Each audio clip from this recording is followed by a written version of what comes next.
কুরবানি যিনি করে, পশুর গলায় যখন ছুরি চালানো হয়, ছুরি চালানোর সঙ্গে সঙ্গে রক্তটা যখন জমিনে পড়ে, পড়ার সঙ্গে সঙ্গে আমার আল্লাহ কুরবানি দাতার জীবনের সব গুনাহগুলো মাফ করে দেয়।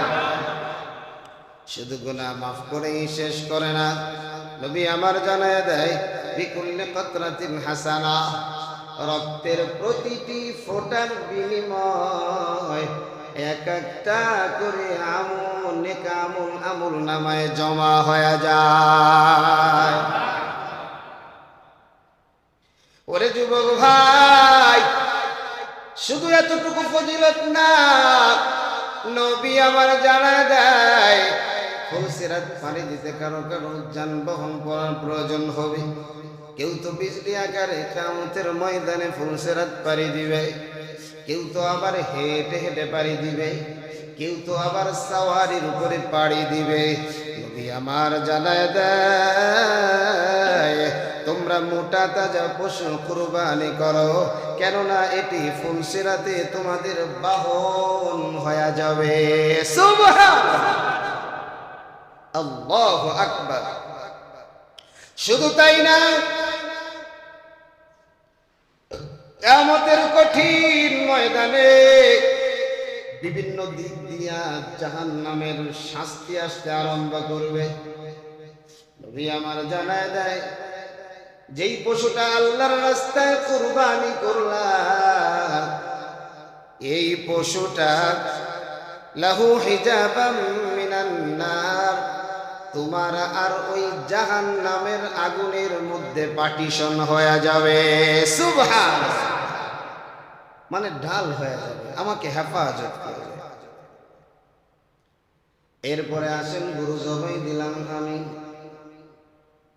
গরুর গোশতগুলা খাইলাম আমি, কিচ্ছু ফালাইলাম না।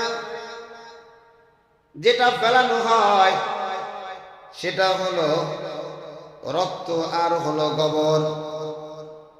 আরে আমার আল্লাহ বলে গোলাম, কিয়ামতের ময়দানে যখন তোমার আমল ওজন করা হবে,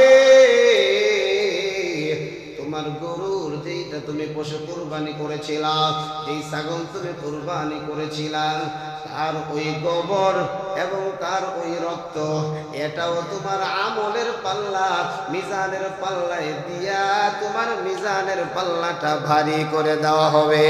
সুবহানাল্লাহ, কি পরিমাণের সওয়াব। এরপরেও বাজার অনেকে সল চাতুরি দিয়ে এড়ায় যাইতে চাই না।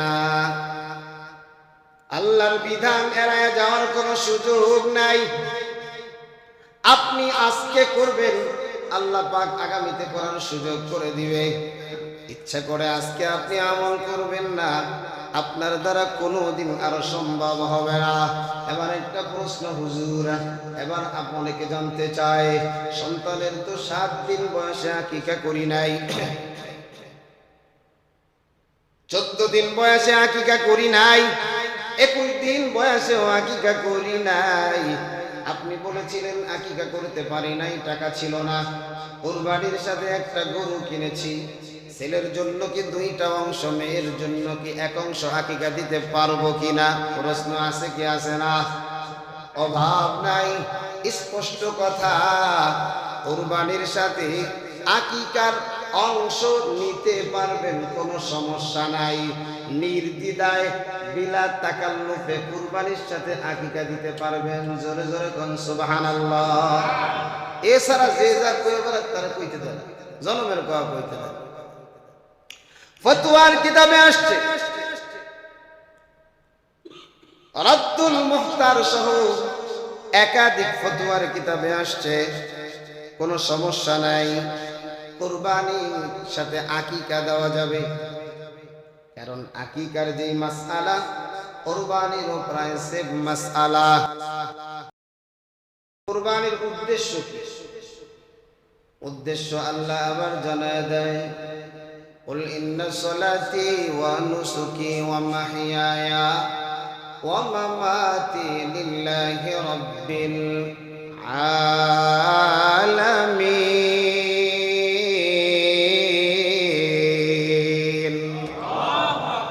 কুরবানির উদ্দেশ্য আল্লাহর নৈকট্য লাভের জন্য আমরা কুরবানি করি। আমার কুরবানি হবে কার জন্য ভাই? সবাই একটু বলি কার জন্য? আল্লাহর। আল্লাহর জন্য।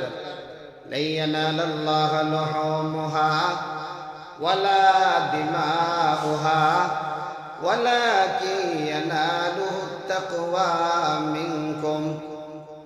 আল্লাহ বলে, গোলাম তোমার পশুর রক্ত গোশত কোনো কিছুই আমার দরবারে আসে না।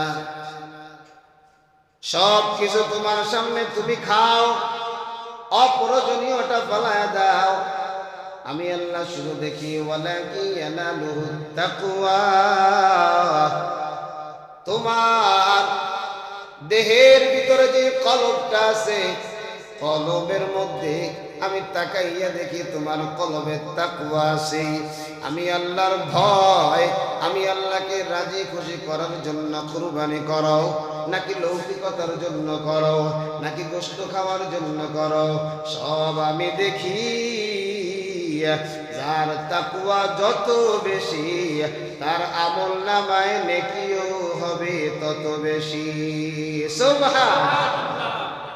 কিয়ামতের ময়দানে আমল হিসাব করা হবে না, ওজন করা হবে। বলেন কি জানেন না? সবাই বলেন একসাথে, জোরে বলেন না। এই তো আস্তে আস্তে গিয়ার বাড়ায় কইতেছে, মানে এটা ঠিক আছে, তাই কইতেছে গিয়ার। আমল কিন্তু ওজন করা হবে। ও ভাই, 2 রাকাত জুমার নামাজ পড়েছে, ওজন হবে পাহাড়ের চাইতেও বেশি।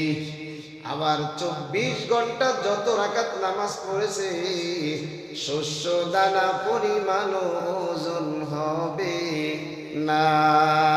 কেন? কি নাই? তাকওয়া। কি নাই? তাকওয়া। আমার মালিকের ভয় নাই, মালিকের জন্য নামাজ পড়ে না। এজন্য কুরবানি আমরা আল্লাহর জন্য করি। কারণ আমার নবী হিজরত করার পর থেকে 10টা বছরে একটা বছর কুরবানি ছাড়ে নাই। প্রতিটা বছরে নবীজি কুরবানি করেছে। জোরে জোরে কোন সুবহানাল্লাহ। বাজান, এবার কুরবানি করব। কুরবানির ফজিলতটা কি? সাহাবা আকরাম প্রশ্ন করেন, মা হাদিহিল আযাহি ইয়া রাসূলুল্লাহ। আগে নবীজি, কুরবানি এটা কি জিনিস? নবী আমার জানায় দেয়, সুন্নাতু আবিকুম ইব্রাহিম।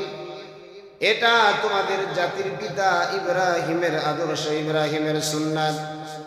সাহাবা একরাম প্রশ্ন করেন, ক্বালু ফামা লানা ফিহা ইয়া রাসূলুল্লাহ।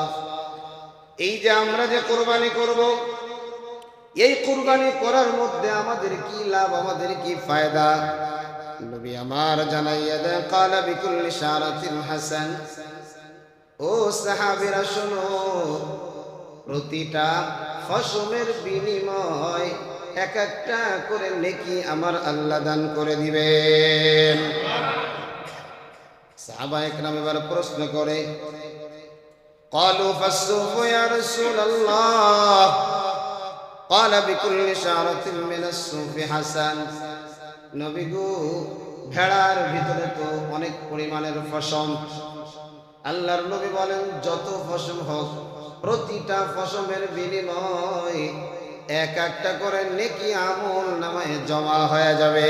সুবহানাল্লাহ। এজন্য যুবক, ও কলিজার টুকরা বুড়া বাবা, অনেক সময় দেখবেন অনেক মানুষে বলে, কুরবানি না কইরা বন্যায় যে এলাকায় ডুবে গেছে ওই এলাকায় টাকা দান করে দিলে তো সওয়াব বেশি। জোরে জোরে কর নাউজুবিল্লাহ। আরো জোরে কর।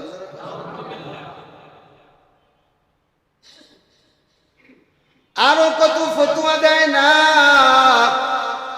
কুরবানির দিনে একজন মুসলমানের জন্য সবচেয়ে বড় আমল, বড় ইবাদত, আম্মা জান আয়েশা থেকে হাদিসটি বর্ণিত, নবী আমার জানায় দেয়, মা আমিল ইবনু আদম ইয়াওমান নাহার, কুরবানির দিনে সবচেয়ে প্রিয় আমল আদম সন্তানের জন্য, সবচেয়ে দামি আমল আমার আল্লাহর কাছে, আহাব্বা ইলাল্লাহি আযজা ওয়া জাল্লা মিন হিরাকাতিদ দাম, আল্লাহর রাস্তায় পশু জবাই কইরা রক্ত প্রবাহিত করা। সুবহানাল্লাহ। এবার আসেন, তাজা মোটা গরুটা আপনি ক্রয় করেছেন, আপনার গরুর ভিতরে শিং আছে, চোখ আছে, সবই আছে, দেখে খুব সুন্দর একটা মন মতো পশু কুরবানি করেছেন, অন্যরা যেই দামে কিনে তার থেকে বেশি কিনে আপনার লস হয় নাই বাবা। কারণ কি জানেন? কিয়ামতের ময়দানে কুরবানির পশুটা আমার আল্লাহর সামনে দাঁড়ায়া যাবে। সুবহানাল্লাহ। একবারে পুরা শিং টিং নিয়ে, খুরটুর নিয়ে আমার মালিকের সামনে দাঁড়ায়া যাবে। আহারে, নবী আমার জানায় দেয়, এই জন্তুটা মালিকের দরবারে দাঁড়ায় যাবে।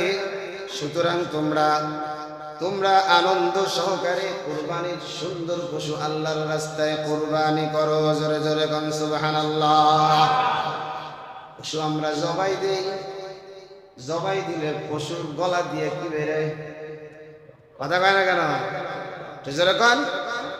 নবী আমার বলেন, কুরবানি যিনি করে, পশুর গলায় যখন ছুরি চালানো হয়, ছুরি চালানোর সঙ্গে সঙ্গে রক্তটা যখন জমিনে পড়ে, পড়ার সঙ্গে সঙ্গে আমার আল্লাহ কুরবানি দাতার জীবনের সব গুনাহগুলো মাফ করে দেয়। শুধু গুনাহ মাফ করেই শেষ করে না, নবী আমার জানায় দেয়, বিকুল্লি কতরাতিন হাসানা, রক্তের প্রতিটি ফোঁটার বিনিময় এক একটা করে আমল নামায় জমা হয়ে যায়। ওরে যুবক ভাই, শুধু এতটুকু ফজিলত না, নবী আমার জানায় দেয়, ফুলসিরাত পানি দিতে কারো কারো যানবাহন করার প্রয়োজন হবে। কেউ তো বিজলি আকারে কিয়ামতের ময়দানে ফুলসিরাত পাড়ি দিবে, কেউ তো আবার হেঁটে হেঁটে পাড়ি দিবে, কেউ তো আবার সাওয়ারির উপরে পাড়ি দিবে। নবী আমার জানায় দেয়, তোমরা মোটা তাজা পশু কুরবানি করো, কেননা এটি ফুলসিরাতে তোমাদের বাহন হয়ে যাবে।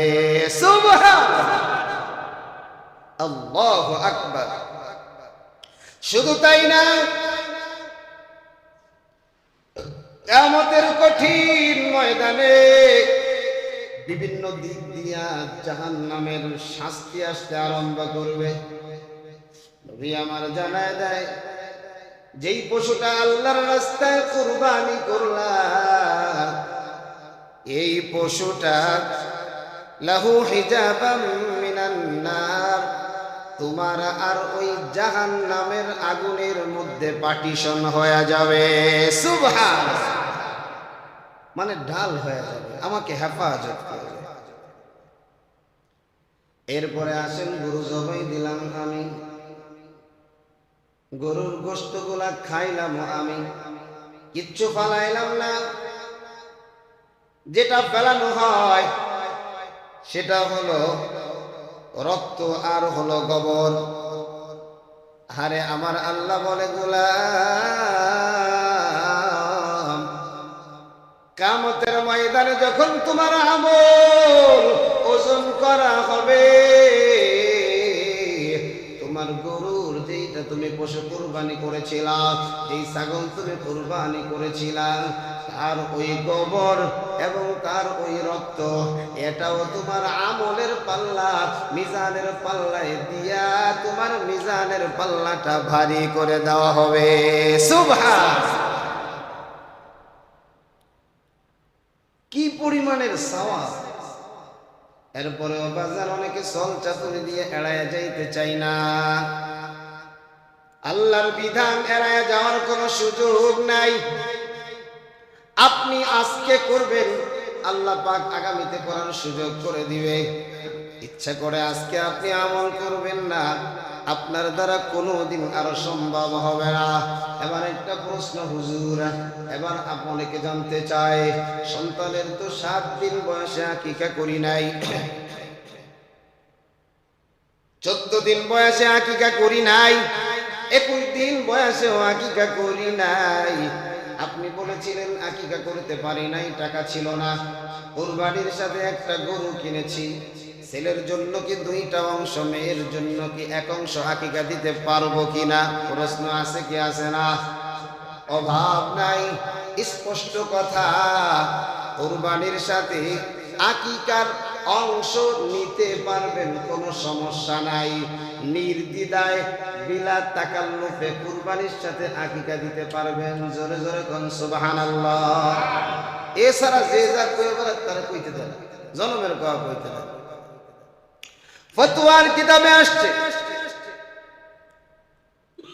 রাদ্দুল মুখতার সহ একাধিক ফতোয়ার কিতাবে আসছে, কোনো সমস্যা নাই, কুরবানির সাথে আকিকা দেওয়া যাবে। কারণ আকিকার যে মাসআলা, কুরবানিরও প্রায় সেম মাসআলা।